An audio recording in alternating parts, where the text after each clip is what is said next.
কথাগুলো বলে ঈশাকে নিয়ে চলে যেতে নিলেই পিছন থেকে ইরিশের গম্ভীর কণ্ঠস্বর শুনে থমকে যায় রাত। মিস্টার রাজ আহমদ। ইরিশের কথা শুনে পিছু ঘুরে তাকালো রাত। ঈশ্বর সে তো অবাক হয়ে গেল ইরিশের কথা শুনে, কারণ এই প্রথম দুজন মুখোমুখি কথা বলছে।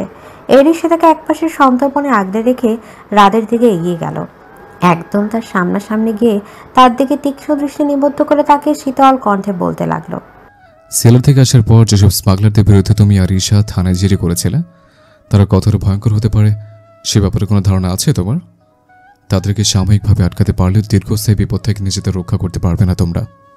ইরিশের কথা শুনে রাত হতভম্ব হয়ে গেল। ঈশাও হতভম্ব হয়ে তার দিকে তাকিয়ে রইল। অপরদিকে শ্বেতা কিছু বুঝতে না পেরে ইরিশের দিকে তাকিয়ে রইল, অথচ ইরিশের ভাবভঙ্গি সম্পূর্ণ নির্লিপ্ত। কিছুক্ষণ চুপ করে থেকে রাত একটা শুষ্ক ঢোক গিলে ইরিশকে জিজ্ঞেস করলো, আপনি এই ব্যাপারে কিভাবে জানলে? ইরিশ একটা ফিসেল হাসি হেসে বলল, আমার ক্ষমতার সম্পর্কে তোমার কোনো আইডিয়া নেই। বিড়িতে আসার আগে এই ফ্যামিলির প্রত্যেকটা মেম্বারের সম্পর্কে পুঙ্খানুপুঙ্খভাবে খোঁজখবর নিয়ে রেখেছি আমি। সেখান থেকে মূলত এই ঘটনা সম্পর্কে জানা। Be careful man. তারপর রাদের কানের কাছে মুখ নিয়ে ইরিশ ফিসফিস করে বলল, চারপাশে সবসময় চোখ কান খোলা রেখো, আর কখনো কোনো প্রয়োজন পড়লে সবার আগে আমার কথা স্মরণ করো, কেমন? কথাগুলো বলে হতভম্ব রাদের দিকে একটা তীর্যক হাসি দিয়ে তার পিঠ চাপড়ে সে তার দিকে এগিয়ে গেল ইরিশ। তারপর কারো কোনো পরোয়া না করে তাকে সোজা পাঁজা করে করে করে তুলে নিল। এদিকে সে তাকে নিয়ে ছাদের দরজার সামনে যেতে স্পষ্ট সেখান থেকে একটা ছায়া মানবকে দ্রুত সরে যেতে দেখল ইরিশ। সেটাও বিষয়টা লক্ষ্য করলো, কিন্তু তৎক্ষণাৎ কোনো কিছু বলল না। ইরিশ ইগল দৃষ্টিতে সেদিকে কিছুক্ষণ ভ্রুকুচকে তাকিয়ে থাকার পরে সে তাকে নিয়ে সিঁড়ি বেয়ে নিচে নামতে লাগলো। ওদিকে পেছনে রাত ও ঈশা তখনও হতভম্ব দৃষ্টিতে তাদের যাওয়ার পানে তাকিয়ে রয়েছে। প্রায় 10 মাস আগে শ্বেতা তার হঠাৎ এভাবে উধাও হয়ে যাওয়ার রহস্য এবং প্রেগনেন্সির খবর ইতিমধ্যে বাড়ির সবাইকে জানিয়ে দিয়েছে। এটা নিয়ে বাড়ির সকলের মাঝে মিশ্র প্রতিক্রিয়া সৃষ্টি হয়েছে। শ্বেতার হারিয়ে যাওয়ার পেছনে তার বেদনাদায়ক ও কষ্টকর অতীত, ইরিশের যন্ত্রণা ও হাহাকার তাদের মনে যেমন তীব্র দুঃখের সঞ্চার করছে, তেমনি শ্বেতার মাতৃত্বের সুসংবাদ পেয়ে সকলে বাঁধভাঙা আনন্দে ফেটে পড়েছে। বাড়ি জুড়ে রীতিমতো একটা উৎসবের আমেজ সৃষ্টি হয়েছে। 2 মেয়ের সন্তান পৃথিবীতে আগমন উপলক্ষে আহাদ আলম ও শারমিন বেগম কোনো আয়োজনের কমতি রাখেনি।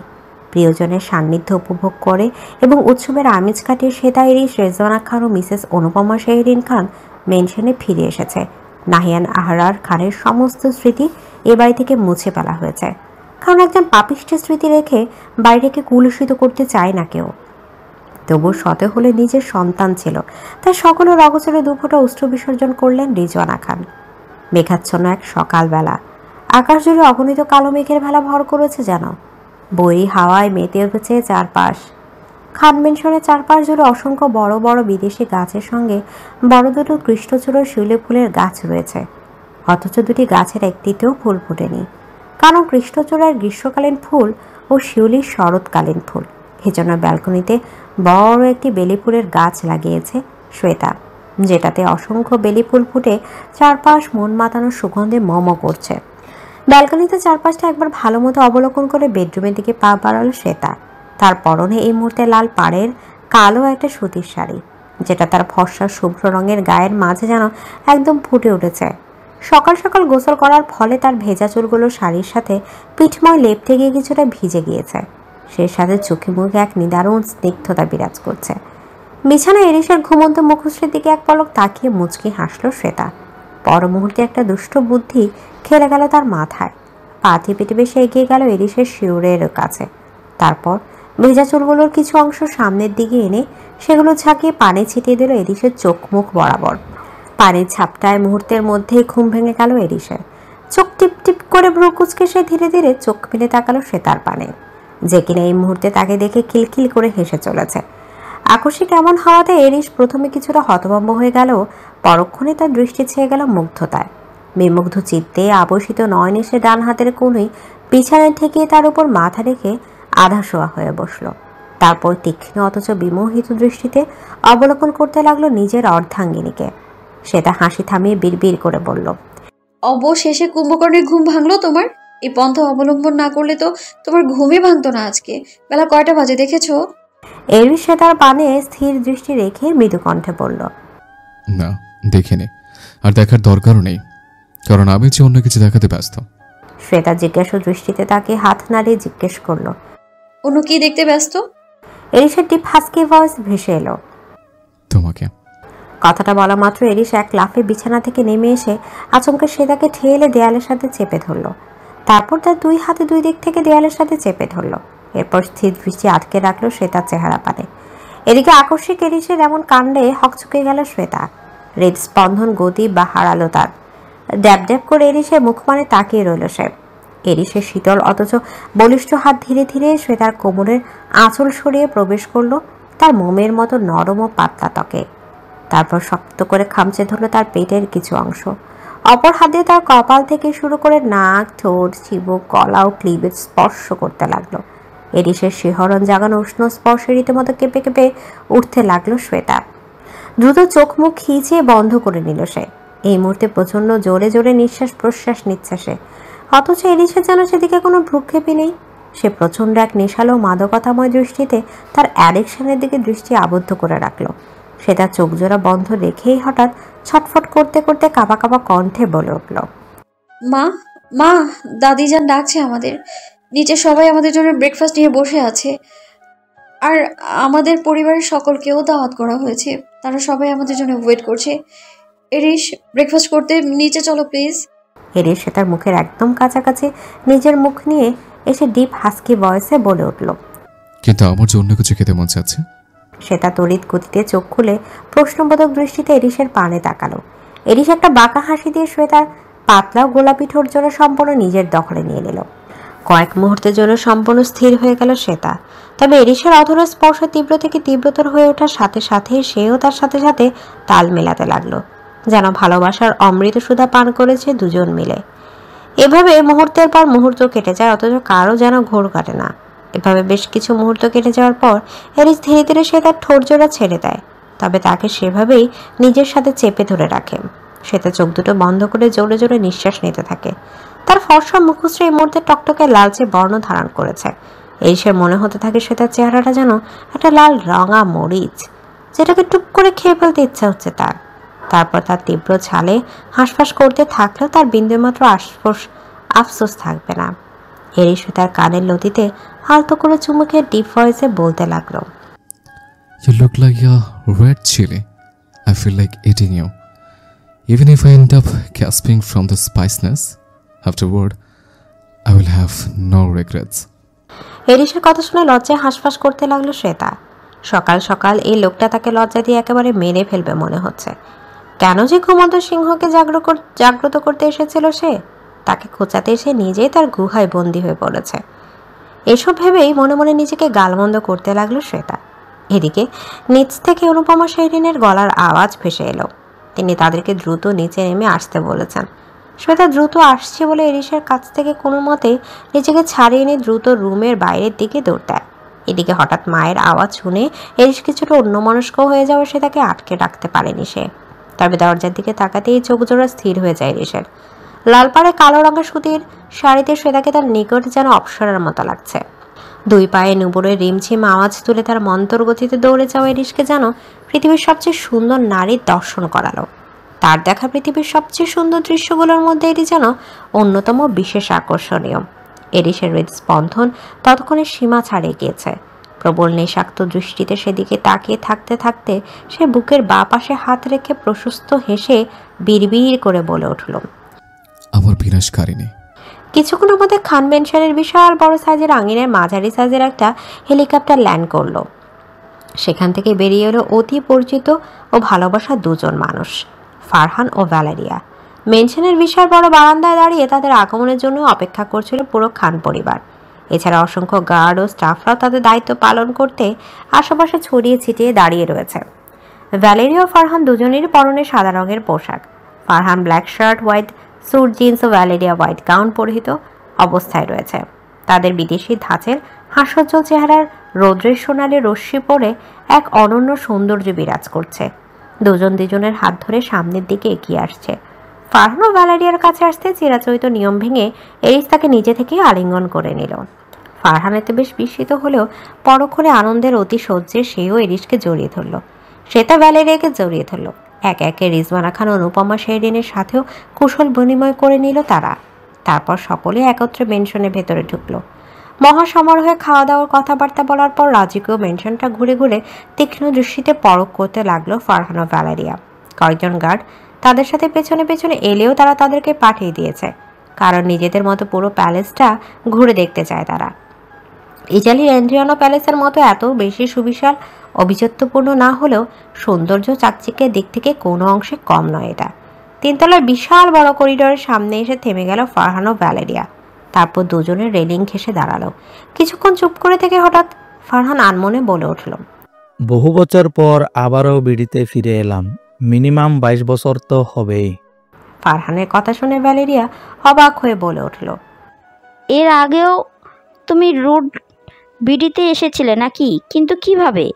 ফারহান একটা দীর্ঘশ্বাস ফেলে শান্ত স্বরে বলতে শুরু করলো, আমার বাবা একজন বাংলাদেশি বংশোদ্ভূত ইটালিয়ান বিজনেসম্যান ছিলেন। সেখানে থাকতে থাকতে একজন সুন্দর ইটালিয়ান তরুণীর সাথে তার প্রণয় হয়ে যায়। দুজনেই ছিল জাতিতে খ্রিস্টান।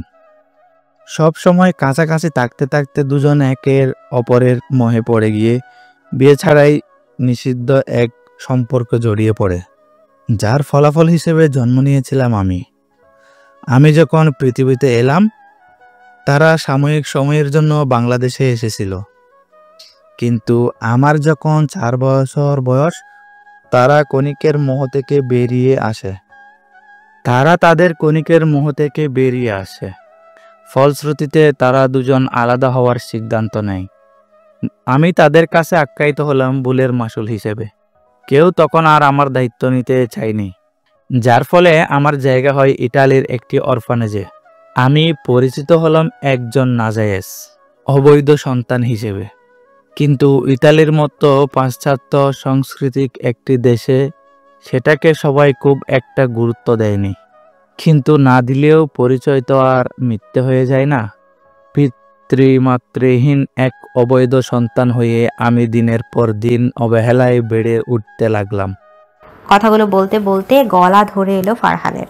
হৃদয়ের তীব্র ব্যথায় চোখ দুটো মুহূর্তের মাঝে ছলছল করে উঠল। এদিকে সবসময় হাসি আনন্দে মেতে থাকা ফারহানের আজ এরকম রূপ ও অবস্থা থেকে হতভম্ব হয়ে গেল ভ্যালেরিয়া। সেই সাথে তার দুঃখের অতীতের কাহিনী শুনে এবং ভারাক্রান্ত চেহারা দেখে তার হৃৎপিণ্ড যেন তীব্র আর্তনাতে লাফিয়ে উঠল। অজান্তে তার চোখ দুটো ছলছল করে উঠল। এক ঝটকায় ছুটে এসে ফারহানকে শক্ত করে বুকে জড়িয়ে ধরল ভ্যালেরিয়া। তার বুকে মাথা রেখে নীরবে দুফোঁটা অশ্রু বিসর্জন করল সে। অপরদিকে ফারহানের উত্তপ্ত অশ্রুকণা তার ঘাড়ের উপর এসে পড়েছে। সেটা অনুভব করতে পেরেও তাকে কিছু বলল না ভ্যালেরিয়া। মন ভরে তাকে আজ কাঁদতে দিল।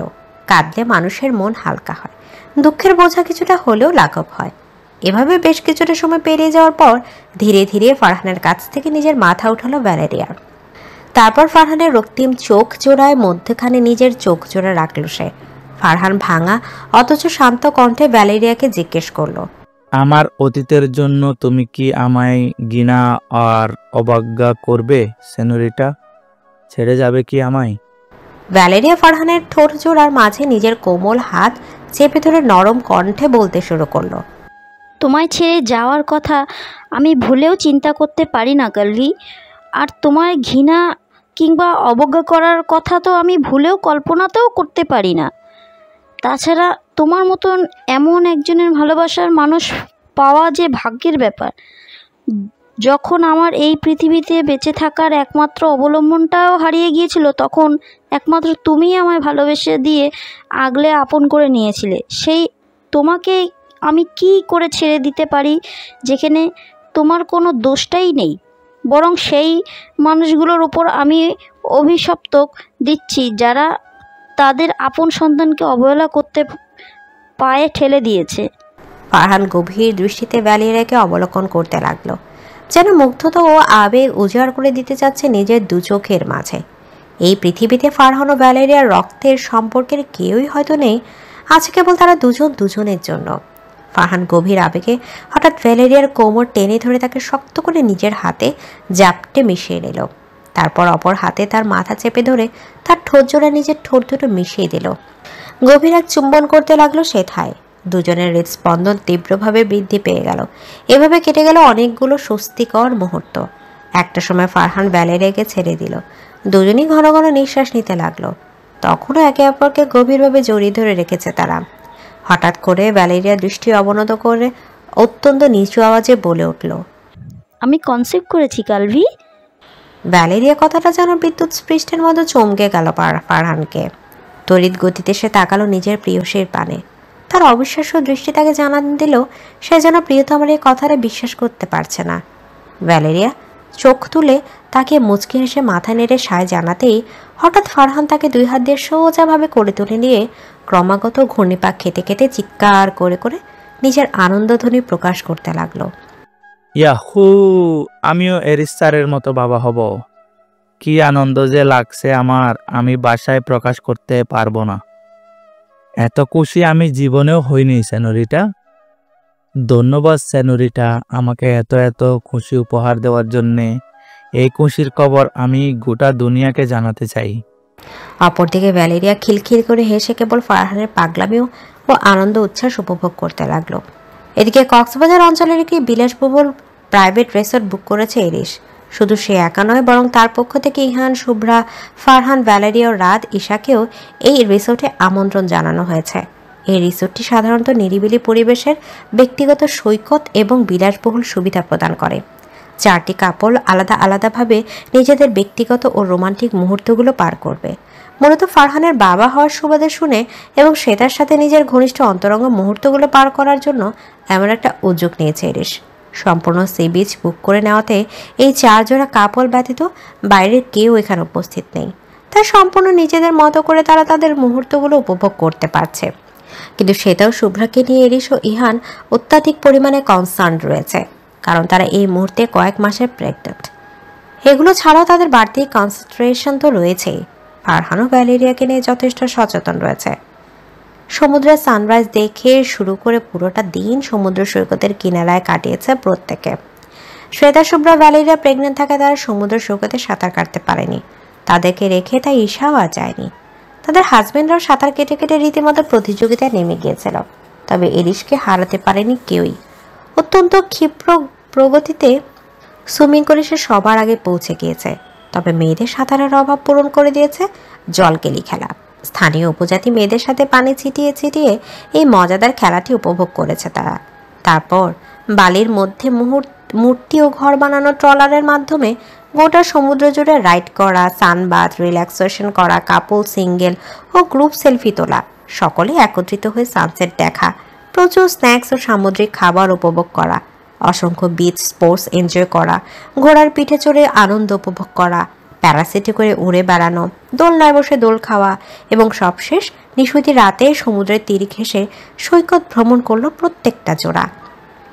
পুরনো সময় যেন রূপকথার কোনো এক আবর্ণনীয় সুন্দর জগতে হারিয়ে গিয়েছিল তারা। সমুদ্রের কিনারায় ঘেঁষে হাতে হাত রেখে নিঃশব্দে হাঁটছিল এরিস আর শ্বেতা। অগণিত তারকাখচিত আবছা অন্ধকার আকাশ জুড়ে এক ফালি চাঁদ ঝুলে রয়েছে।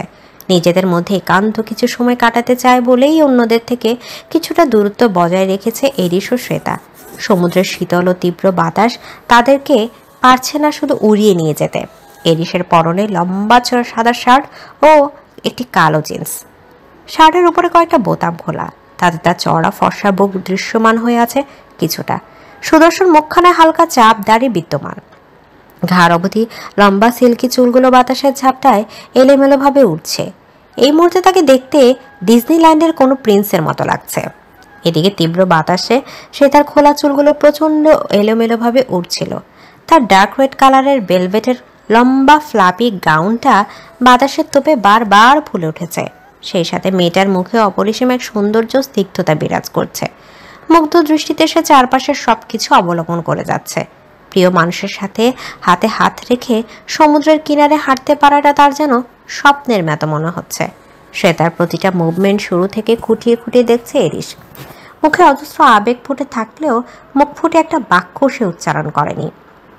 তার মুগ্ধতা ভরা চাহনীয় মুখের ভাবভঙ্গি বলে দিচ্ছে সে এই মুহূর্তে নিজেকে ঠিক কতটা সুখী অনুভব করছে। এরিস হাতের বাঁধন তীব্র থেকে তীব্রতর করে নিজেকে বারবার বুঝিয়েছে যে এই অপসরীর চেয়েও সুন্দরী নারীটি শুধু এবং শুধুমাত্রই তার। এভাবে অনেকটা সময় অতিবাহিত হয়ে যাওয়ার পর হঠাৎ করে ফারহান হন্তদন্ত হয়ে এরিসের নিকট ছুটে এলো। তার পিছু পিছু ভ্যালেরিয়াও ছুটে এসেছে। এরিস প্রথমে তাদের লক্ষ্য না করলেও তারা দুজন যখন তার কাছে প্রচণ্ড উদ্বিগ্ন উত্তেজিতভাবে ছুটে আসলো, তখন সে ভ্রু কুঁচকে তাদের দিকে জিজ্ঞাসা দৃষ্টিতে তাকিয়ে গম্ভীর কণ্ঠে জিজ্ঞেস করলো, কি হচ্ছে তোমাদের? হঠাৎ এভাবে ছুটে এলে কেন? ফারহান রীতিমতো হাঁপাচ্ছে। ভ্যালেরিয়ার অবস্থাও তাই, যেন অনেক কিছু বলতে চেয়েও বলতে পারছে না তারা। সে তার ভ্যালেরিয়ার দিকে তীক্ষ্ণ চিন্তিত দৃষ্টিতে তাকিয়ে থেকে প্রশ্ন করলো, কি হয়েছে তোদের? হঠাৎ এমন কেন করছিস? এদিকে ফারহান অনেক কষ্টে নিজেকে ধাতস্থ করে উদ্বিগ্ন কণ্ঠে বলতে শুরু করলো, ইহান, শুভ্র, রাত ও ঈশাকে রিসর্টের আশেপাশে কোথাও খুঁজে পাওয়া যাচ্ছে না। ফারহানের এই কথাটা যেন বজ্রপাতের মতো আঘাত হানলো এরিস ও শ্বেতার উপর। কয়েক মুহূর্ত হতবাক হয়ে থাকলেও এরিস নিজেকে ধাতস্থ করে রাশভারী কণ্ঠে প্রশ্ন ছুড়ল, খুঁজে পাওয়া যাচ্ছে না মানে কি? রিসোর্ট ছেড়ে কাউকে কিছু না বলে কোথায় যাবে তারা? শ্বেতা ভেজা অথচ উত্তেজিত কণ্ঠে ফারহানকে বলতে লাগলো, এসব কি বলছেন আপনি ফারহান?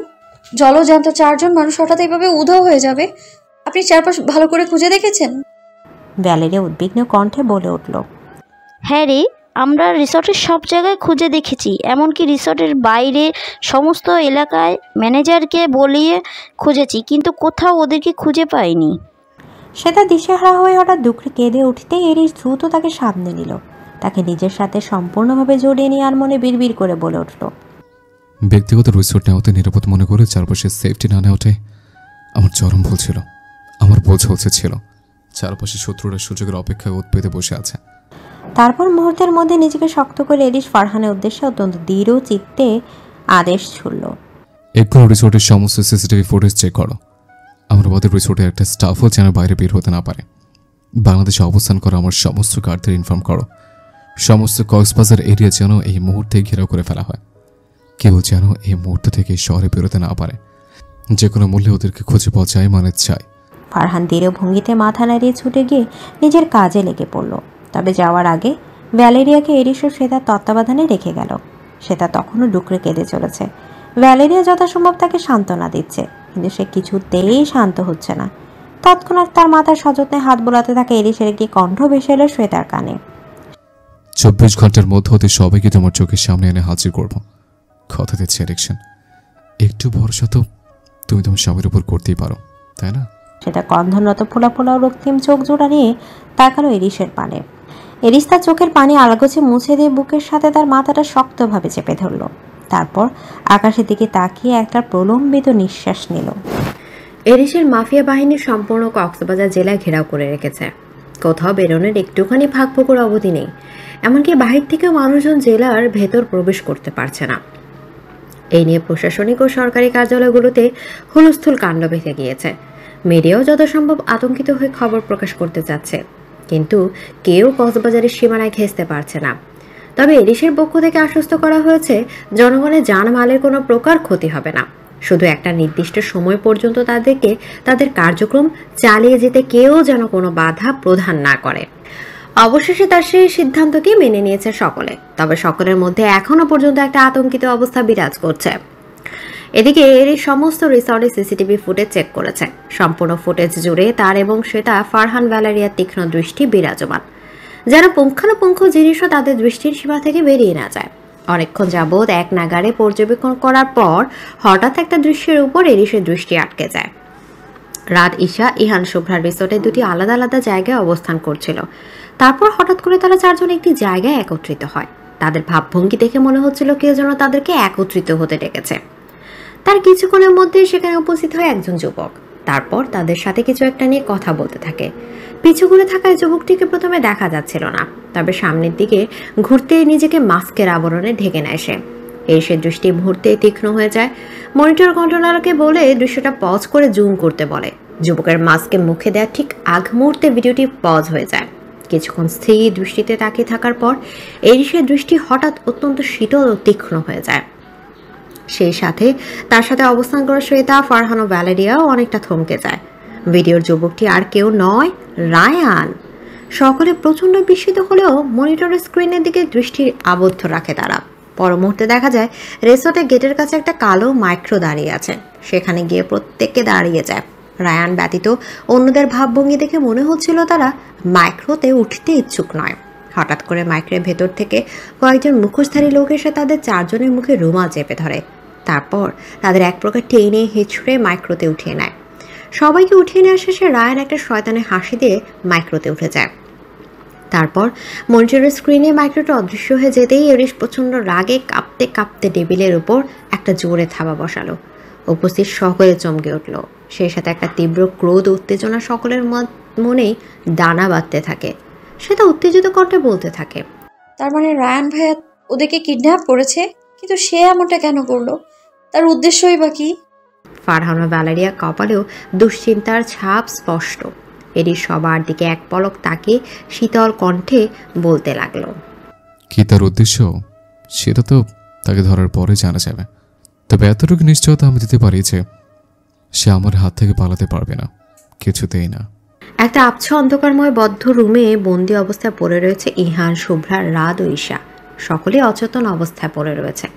চেয়ারের সাথে প্রত্যেকের হাত পা মুখ বাঁধা। যতক্ষণ যাবত তারা এভাবে পড়ে রয়েছে সেই হিসাব নেই। হঠাৎ করে রুমের লোহার দরজাটা ক্যাটক্যাট আওয়াজ করে খুলে গেল।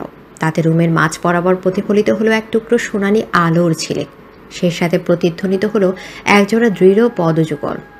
অবয়টি চোখমুখ শক্ত দৃষ্টিতে শীতলতা বিদ্যমান। তীক্ষ্ণ দৃষ্টিতে এক নজর চারজন মানুষের দিকে নজর দিল সে। কিন্তু দুজন মানুষ কম থাকে সেজন্য পুরোপুরি সন্তুষ্ট হতে পারল না। তারা দুজন হলো এরিস ও শ্বেতা। রায়ান রুমে প্রবেশ করে সামনের চেয়ারটায় পায়ের উপর পা তুলে বসলো। তার পিছু পিছু আসা দুজন যুবক পানির বোতল হাতে নিয়ে সকলের চোখে মুখে ছিটিয়ে দিল। সেই সাথে তাদের মুখের বাঁধনও খুলে দিল। বেশ কিছুক্ষণের মধ্যে চোখ মুখ কুঁচকে জ্ঞান ফিরে গেল সকলের। চোখ পিট করে ক্লান্ত বিস্মিত দৃষ্টিতে সামনের দিকে তাকাতেই থমকে গেল প্রত্যেকে। রায়ান ভাইয়া। রায়ান। প্রত্যেকের মুখ থেকে উষ্ণ শব্দগুলো শুনে তির্যক পাকা হাসলো রায়ান। সেই সাথে সকলের প্রবল বিস্মিত দৃষ্টি ও হতভম্ব হয়ে যাওয়া যেন রায়ানকে এক প্রবল মানসিক তৃপ্তি দিচ্ছিল। উপস্থিত দুইজোড়া মানুষ যেন নিজে তাদের চোখকে বিশ্বাস করতে পারছিল না। সবচেয়ে বেশি অবাক হলো শুভ্রা, যে মানুষটিকে ইতালি ও জার্মানিতে থাকাকালীন 6টি বছর যাবৎ সে চিনে এসেছে, যাকে সবসময় সরলতার আচ্ছাদিত হয়ে থাকতে দেখেছে। তার চোখে সব সময় নিজের প্রতি নিরেট ভালোবাসা সে দেখতে পেয়েছিল। আজ তাই এরকম অসুস্থ অপরিচিত চেহারা দেখে সে যেন কিছুতেই বিশ্বাস করতে পারছিল না। প্রবল বিস্মিত স্বরে শুভ্রা বলে উঠল, রায়ান ভাইয়া, তুমি আমাদের সবাইকে কিডন্যাপ করে নিয়ে এসেছো, কিন্তু কেন এমনটা করলে তুমি? শুভ্রা প্রশ্নে অট্ট হাসি দিয়ে উঠল রায়ান। তার তীব্র হাসি চার দেয়ালে প্রতিদ্বন্দ্বিত হয়ে ফিরে আসতে লাগলো। উপস্থিত সকলে থমকে গেল। ইহান নিজেকে ধাতস্থ করে শান্ত অথচ শক্ত কণ্ঠে জিজ্ঞেস করল, এমনটা তুমি আমাদের সাথে কেন করছো রায়ান? রাত ক্রোধ নিয়ে বলে উঠল, যতটা কিন্তু তুমি একদম ঠিক করোনি। পাশ থেকে ঈশা বলে উঠল, এই বিষয়ে জানতে পারলে আপনাকে একদম ছাড়বে না। সকলের কথা শুনে রায়ানের চোখ মুখ শক্ত হয়ে উঠল। চোখের ইশারায় পেছনে দাঁড়ানো দুজন যুবককে কিছু একটা বলতে তারা প্রত্যেকের ঘাড় একটা করে ইঞ্জেকশন পুশ করলো। মুহূর্তে আর্তনাদে কুকিয়ে উঠল সকলে। এটা মূলত ড্রাগসের ইঞ্জেকশন ছিল। এখনও কক্সবাজার ছেড়ে বেরোতে পারেনি রায়ান, তাই এখান থেকে তাদের কিছু করতে পারবে না সে। তাই তাদেরকে অজ্ঞান করে রেখে এখান থেকে কোনোভাবে বের হতে পারলে সে নিজের কার্যসিদ্ধি করবে। এজন্য মূলত ড্রাগস দেওয়া হয়েছে তাদেরকে। তবে জ্ঞান হারানোর আগ মুহূর্তে তাদের এভাবে কিডন্যাপ করে নিয়ে আসার কারণ সম্পর্কে বিস্তারিত বলতে চাইল রায়ান। রায়ান উপস্থিত সকলের উদ্দেশ্যে হিসেস ও ভয়ঙ্কর আওয়াজ বলতে লাগলো, তোমাদের সকলকে এভাবে নিয়ে আসার কারণ কি জানো? তোমরা সকলেই আমার অপরাধী। হ্যাঁ, আমার অপরাধী, আর এর শাস্তি তোমাদেরকে পেতেই হবে। রায়ানের কথা শুনে উপস্থিত সকলে কিংকর্তব্য বিমূঢ় হয়ে গেল। বিস্ফোরিত দৃষ্টিতে তার দিকে তাকিয়ে রইল, যেন তার কথার মর্মার্থ তারা উপলব্ধি করতে পারছে না। রায়ান আবারও চোখ মুখ শক্ত করে কঠিন কণ্ঠে বলতে শুরু করলো, শুভ্রাকে আমি ভালোবেসেছিলাম, মন থেকে ভালোবেসেছিলাম, অথচ তাকে আমি নিজের করে পাইনি। সে আমাকে ভালো না বেসে অন্য একজনকে ভালোবেসেছে, অথচ তার জন্য আমি অন্য কাউকে কখনো ভালোবাসতে পারিনি, নতুন করে ঘর বাঁধতে পারিনি। কিন্তু ইহান তাকে নিয়ে সুখে সংসার গড়েছে। এই দৃশ্য চোখের সামনে দেখে আমি নরক যন্ত্রণা ভোগ করতাম। অনেক চেষ্টা করতাম নিজেকে শান্ত রাখার, কিন্তু কিছুতেই পারতাম না। ওদের দুজনকে হাসি খুশি মুহূর্তে দেখলে আমার অন্তরে প্রচণ্ড জ্বালা সৃষ্টি হতো। সেই জ্বালানে ঘি ঢাললো শুভ্রার প্রেগনেন্সি। আমি আর কিছু সহ্য করতে পারলাম না। চিন্তা করলাম তাকে মেরে ফেলবো, তার প্রাণপ্রিয় স্বামীসহ তাকে মেরে ফেলবো। কারণ যে আমার হবে না সে আর কারোরই হবে না।